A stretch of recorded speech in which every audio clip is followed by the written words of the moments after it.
ஒன்று ஏதாவது ஹோமம் பண்ணணும். இதுக்கு பயங்கரமாக ஒரு பெரிய பரிகாரம் பண்ணணும். யூகேல வந்து யாராவது உங்களுக்கு வந்து பண்டிட் கிடைச்சாங்கன்னா நீங்கள் கேட்டு பண்ணுங்க அப்படின்னு நான் கேட்டேன். அதுக்கு அவர் சொன்னார், ஒரே ஒரு சொல்யூஷன் உங்களுக்கு தரேன், 30 நாள் நீங்கள் அதை பண்ணணும். அது பண்ணீங்கன்னா உங்களோட லைஃப் கண்டிப்பாக மாறும் அப்படின்னு சொல்லிட்டு அடித்து சொன்னார்.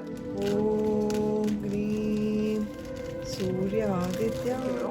அந்த சமயம்தான் நீங்கள் கும்பிடுற சாமி கூட கனெக்ட் பண்ணுற ஒரு டைம். அந்த சாமி நம்ம வீட்டுக்குள்ளே வரணும், நம்ம கூட இருக்கணும் அப்படின்னு நினச்சி தான் சாமி கும்பிடுறோம். அப்போ சாமி இருக்கிற வீடு எப்படி இருக்கணும்? அடுத்த நாள் காலையில் நீங்கள் எந்திரிக்கும் போது அந்த பாக்டீரியாலாம் உங்களுக்கே தெரியாமல் மண்டைக்குள்ளே உறைஞ்சி கிடக்கும். அதுக்கு வந்து சில விஷயங்கள் பண்ணணும். போது உங்கள் மைண்ட் வந்து காமாக இருக்க முடியல. நீங்கள் பேசும்போதே வந்து ஒரு பக்குவம் வந்து அதிகமாக இருக்கிறத வந்து நீங்கள் ஃபீல் பண்ண முடியும். முருகாசரணம். நாவில் சரஸ்வதி நற்றுணையாக காக்க காக்க கனகவேல் காக்க. எல்லோரும் எப்படி இருக்கீங்க? நான் அனிதா பேசுகிறேன். யூகேலேருந்து. நான் ரொம்ப நல்லா இருக்கேன். இன்றைக்கி வந்து ஒரு வித்தியாசமான வீடியோ. வேல்மரல் கிடையாது, மிராக்கள் கிடையாது. ஆனால் அந்த ரெண்டையும் விடமே ரொம்ப முக்கியமான ஒரு பதிவு அப்படின்னு நான் சொல்லணும். நான் ஒரு 2-3 மாதமாக, கிட்டத்தட்ட ஏப்ரல்லேருந்து 3 மாதமாக ஒரு சில பழக்கங்களை வந்து ரொம்ப கவனமாக வந்து ஃபாலோ பண்ணிட்டு வரேன். சில விஷயங்களை வந்து அதனால வந்து நிறைய எனக்கு சேஞ்சஸ் வந்து நான் ஃபீல் பண்ணேன். சரி, இது எல்லார்ட்டையும் சொல்லணும்னு கிட்டத்தட்ட 1 மாதமாக நினச்சிட்டு இருந்தேன். அதுக்கு இப்போ தான் டைம் வந்திருக்கு.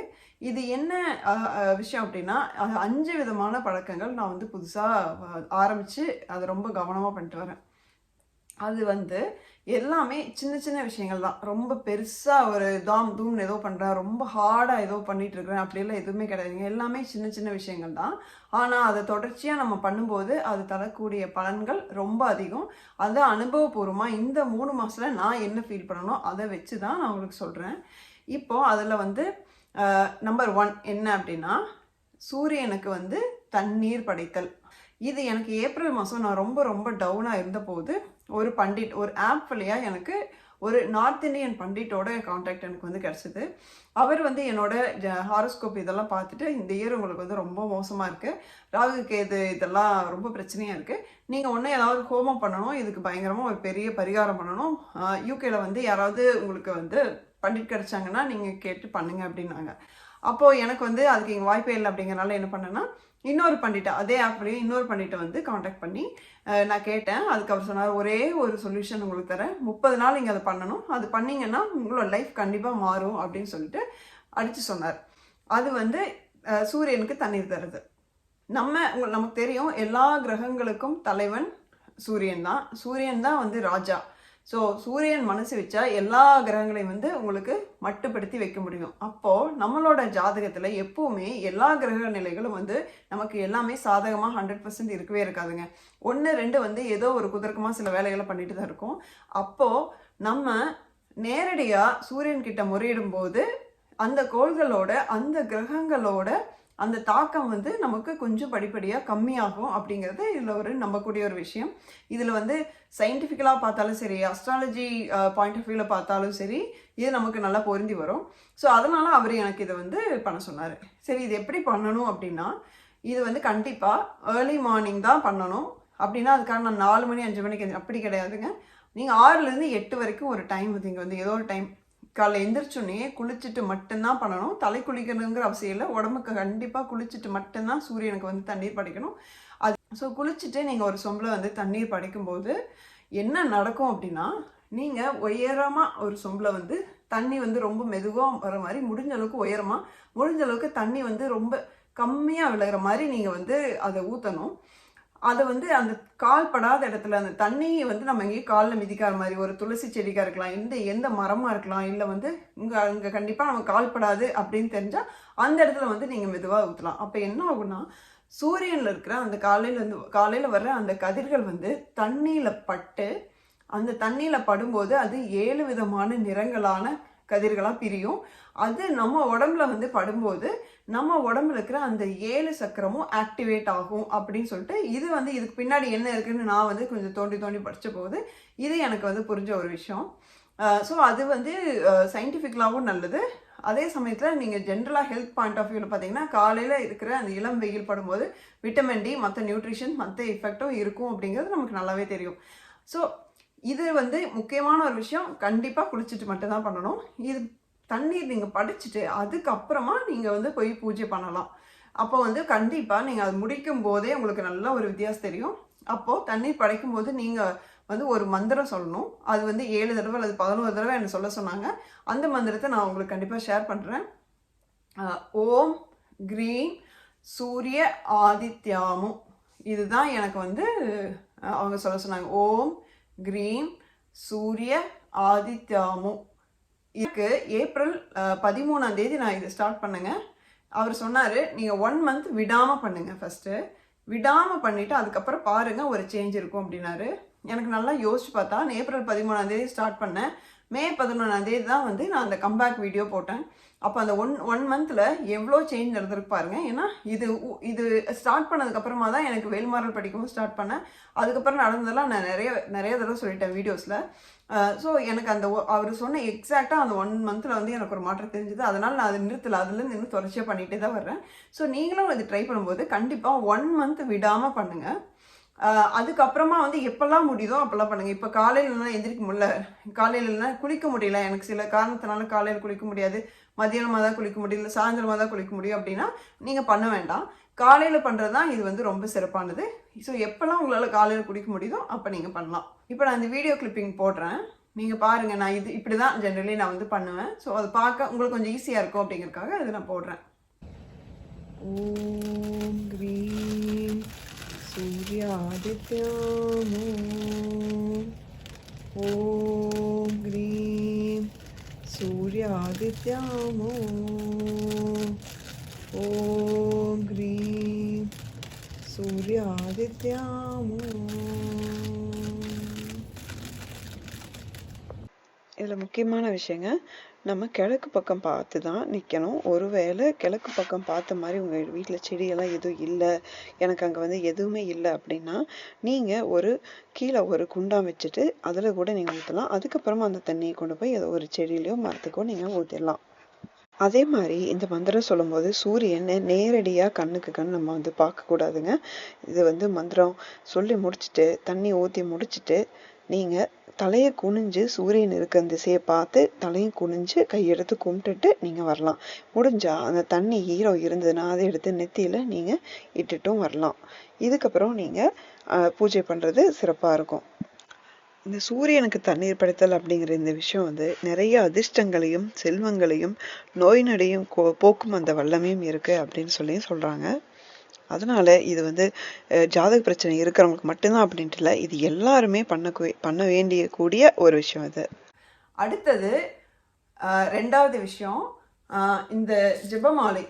இது வந்து இதுக்கு முன்னாடி என்கிட்ட உண்மையை சொல்ல போனால் எனக்கு முன்னாடி கிடையாதுங்க. இப்போ தான் வந்து நான் கூட ஒரு vlog போட்டிருந்தேன்ல, ஒரு கோயிலுக்கு போனேன் அப்படின்னு சொல்லிட்டு, அப்போ தான் வாங்கிட்டு வந்தேன் இது. ஸோ இதுக்கு முன்னாடி நான் வந்து எந்த ஒரு மந்திரமும் வந்து 108 தடவை நான் எதுவும் சொன்னதே கிடையாது. எல்லாமே வந்து சாய்பாபா மந்திரம் சொல்லியிருக்கேன், வராகியம்மன் மந்திரம்லாம் சொல்லியிருக்கேன். எல்லாமே மோஸ்ட்லி 7 தடவை 11 தடவை இப்படி 21 தடவை வரைக்கும் சொல்லியிருக்கேன். 108 தடவை சொன்னதில்லை. இப்போ தான் வந்து எனக்கு இந்த 2-3 மாதமாக இந்த 108 தடவை பழக்கம் ரொம்ப வந்திருக்கு. ஸோ இதில் என்ன சொல்ல வரேன் அப்படின்னா, நீங்கள் உங்களுக்கு பிடித்த அல்லது உங்களுக்கு பொருத்தமான ஏதோ ஒரு மந்திரத்தை எடுத்து டெய்லியும் இந்த மாதிரி ஒரு ஜெபமாலை கண்டிப்பாக வாங்கிக்கோங்க. கடையில் மோர் நல்லாவே கிடைக்கும். இங்கேயே எனக்கு கிடச்சிச்சு, 200 ரூபா தான் கொடுத்து வாங்கினேன். இந்த ஜெபமாலை வந்து எதனால் வந்து இது பண்ணால் என்ன ஹெல்ப் பண்ணும் அப்படின்னா, இதில் வந்து கவுண்ட் பண்ணுறது நம்ம உட்காந்து மனசில் ரொம்ப யோசனையாக உட்காந்து விரல் விட்டு கவுண்ட் பண்ணுறக்க வேண்டியதில்லை. இன்னொன்று கண்ணை மூடிட்டு செய்யும்போது நமக்கு ஈஸியாக, கண்ணை மூடிட்டு இப்படியே எண்ணும்போது ஈஸியாக இருக்கும். இதை எல்லாருக்குமே உங்களுக்கு தெரிஞ்சிருக்கணும், புதுசாக ரொம்ப சொல்ல வேண்டியதில்லை. ஸோ இதில் என்ன பெனிஃபிட் அப்படின்னா, இது வரைக்கும் நீங்கள் மந்திரமெல்லாம் எதுவுமே சொல்கிற பழக்கம் இல்லை அப்படின்னா பரவாயில்ல. நமக்கு தெரிஞ்ச 2-3 மந்திரம் ரொம்ப நமக்கு பாப்புலராக நமக்கு தெரியும். நமக்கு ஓம் சரவணபவ இருக்குது, ஓம் நமசிவாய இருக்குது, ஓம் நமோ குமார் நம்ம இருக்குது. இதெல்லாம் வந்து இப்போ நம்ம ரீசனாக நம்மளுக்கு சேனல்லையும் அதிகமாக பேசிட்டு வரோம். இது மாதிரி சின்ன மந்திரம் அது உண்மையாகவே 108 தடவை சொல்கிறதுக்கு ஒரு 3 நிமிஷம் தான் ஆகுங்க. இது எப்போ வந்து நீங்கள் இந்த பழக்கப்படுத்திக்கலாம் அப்படின்னா, முடிஞ்ச அளவுக்கும் உங்களோட பூஜையும் போது நீங்கள் பூஜை பண்ணிவிட்டு ஆரத்தி காட்டிட்டு கீழே உட்காந்து இந்த மந்திரம் சொல்லிவிட்டு நீங்கள் சொல்லி முடிக்கும் போது உங்கள் மனசில் வந்து பார்த்தீங்கன்னா கண்டிப்பாக ஒரு அமைதி வரும். இது நிறைய பேர் ஆல்ரெடி பண்ணாங்க, ஃபீல் பண்ணியிருப்பீங்க. கண்ணை மூடிட்டு மனசுக்குள்ளே சாமி நினச்சிட்டு நீங்கள் எந்த மந்திரம் நீங்கள் சொல்லும் போதும் சொல்லி முடிக்கும் போது மனசுக்குள்ளே ஒரு அமைதி வரும். அந்த சமயம்தான் நீங்கள் கும்பிட்ற சாமி கூட கனெக்ட் பண்ணுற ஒரு டைம், அந்த அமைதி. அப்போ தான் வந்து உங்கள் வேண்டுதலை வந்து ரொம்ப தாழ்மையோடு முடிஞ்சால் கண்ணீரோடு நீங்கள் எடுத்து வச்சிங்கன்னா கண்டிப்பாக நடக்கும். ஸோ மந்திரம்னா நமக்கே தெரியும், அது உடம்புலையும் மனதளவுலையும் நிறையா வந்து சேஞ்ச் கொண்டு வரும். அதனால இந்த ஒரு பழக்கம் ஏதோ ஒரு மந்திரம் டெய்லியும் வந்து 108 தடவை வந்து சொல்கிற பழக்கத்தை எப்படியாவது வந்து நீங்கள் கொண்டு வந்துருங்க. 3வது விஷயம் என்ன அப்படின்னா, எல்லாருக்கும் தெரிஞ்ச ஒரு விஷயம் தான், ரொம்ப சிம்பிள் அப்படின்னு நினைக்கலாம், ஆனால் இது ரொம்ப முக்கியமான விஷயம். வீட்டை வந்து ரொம்ப சுத்தமாக வச்சுட்டு கவனமாக சில விஷயங்களை ஃபாலோ பண்ணுறது, வீட்டில் வந்து கொஞ்சம் அப்படியே அந்த நறுமணம் எப்போவுமே இருக்கிற மாதிரி சில விஷயங்கள் பண்ணுறது. இது வந்து எப்போவுமே ஜென்ரலி எனக்கு வீட்டு சுத்தமாக வச்சுக்கிறனா பிடிக்கும். ஆனால் இப்போ சில விஷயங்கள் வந்து பர்டிகுலராக ரொம்ப வாஷ் பண்ணுறேன். ஜென்ரலாக வீடு வந்து கூட்டி தொடச்சி அந்த சுத்தமாக வைக்கிறது ஒன்று இருக்குது. லைக் அது எப்படின்னா ரொம்ப அழுக்கு துணியெல்லாம் அங்கங்கே துணியெல்லாம் தொங்காமல் கசகசன்னு இல்லாமல் கிச்சன்லாம் சுத்தமாக வச்சுக்கிறது. இது பெரும்பாலும் இதுதான் வீட்டை சுத்தமாக வச்சுக்கிறது அப்படின்னு நம்ம சொல்லுவோம். அது இல்லாமல் சில விஷயங்கள் வந்து நான் ரொம்ப பர்டிகுலராக ஃபாலோ பண்ண ஆரம்பித்தேன். அது என்னென்னா, இப்போ அபிஷேகம் பண்ணுறோம் அப்படின்னா கண்டிப்பாக அபிஷேகம் பண்ணும்போது வீட்டுக்கு உள்ளே இருக்கிற குப்பை தொட்டி ஒரு கவரில் எல்லாம் குப்பை போட்டு வச்சுருப்போம், அது கண்டிப்பாக இருக்கக்கூடாது. சாமி வந்து கும்பிடும்போது அது டெய்லியும் சரி, அபிஷேகம் பண்ணும்போதும் சரி, நீங்கள் சாமி கும்பிடும்போது முடிஞ்ச அளவுக்கு உங்களோட சிங்கில் வந்து இந்த கழுவாத பாத்திரத்தை அதெல்லாம் போட்டு வச்சுருக்காங்க. முடிஞ்ச அளவுக்கு கிச்சனை சுத்தம் பண்ணிவிட்டு எல்லா பாத்திரத்தெல்லாம் கழுவி ஆர்கனைஸ் பண்ணிவிட்டு அதுக்கப்புறமா சாமி கும்பிடுங்க.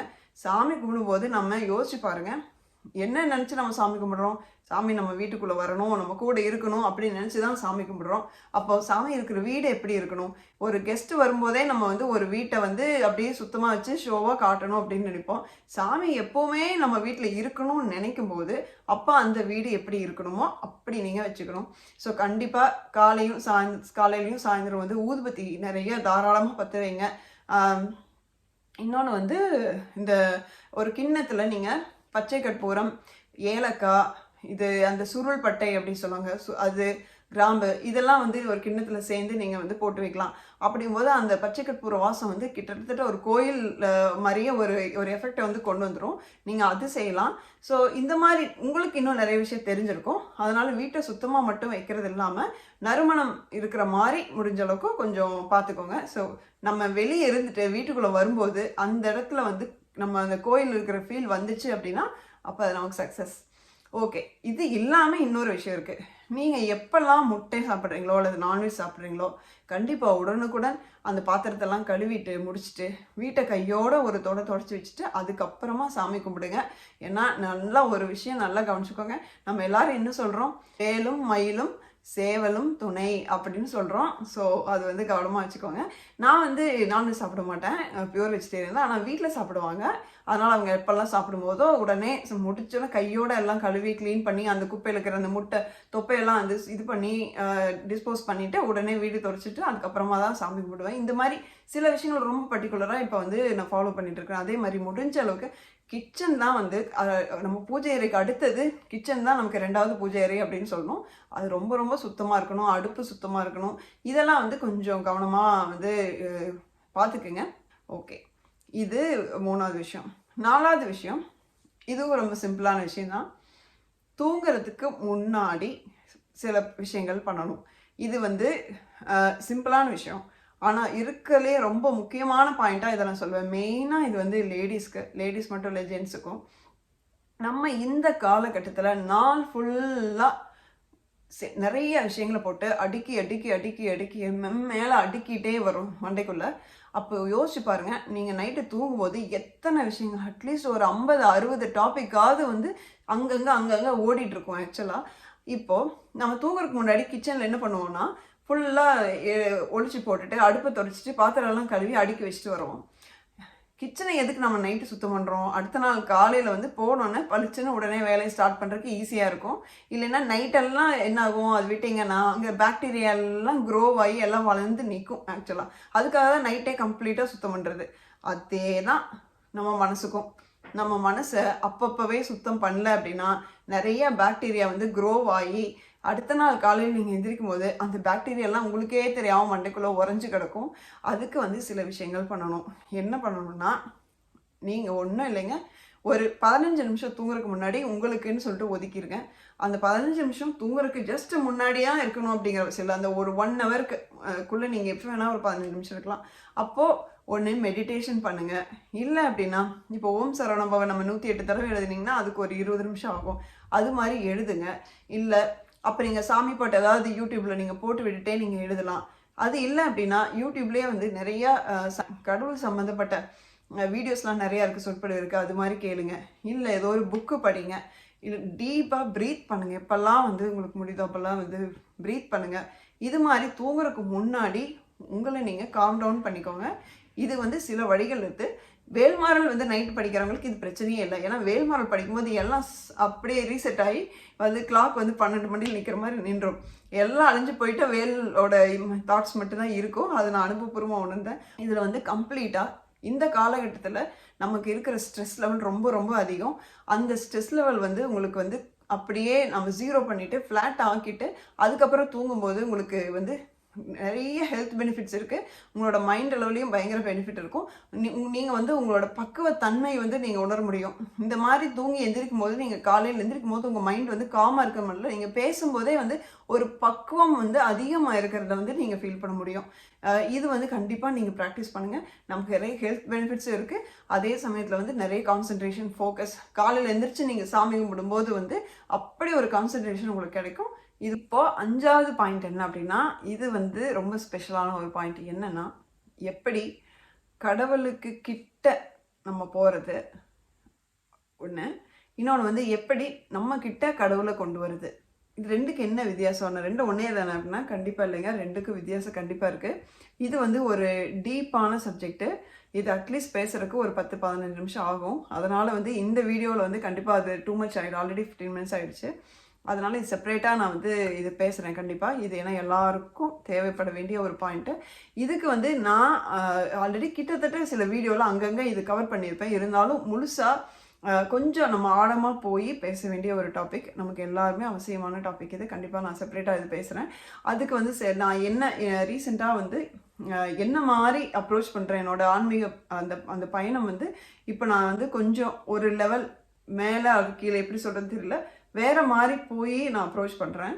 அது என்ன, எப்படி, அதுக்கு பின்னாடி என்ன இருக்குது அப்படிங்கிறத வந்து நம்ம டீட்டெயிலாக இன்னொரு வீடியோவில் பேசலாம்.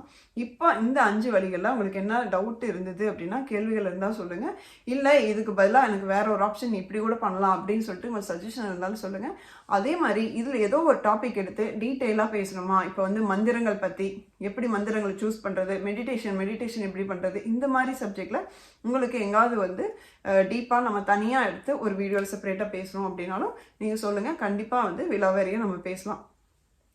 ஓகே, இந்த வீடியோ உங்களுக்கெல்லாம் பிடிச்சிருக்கும்னு நினைக்கிறேன். பிடிச்சிருந்தா லைக் பண்ணிக்கோங்க. சப்ஸ்கிரைப் பண்ணாதவங்க நம்ம சேனலுக்கு சப்ஸ்கிரைப் பண்ணிக்கோங்க. இது மாதிரி நமக்கு வாழ்க்கையை மாற்றக்கூடிய பயனுள்ள பல வீடியோக்கள் வந்து வரப்போகுது. அடுத்த வீடியோவில் பார்க்குற வரைக்கும் முருகா சரணம்.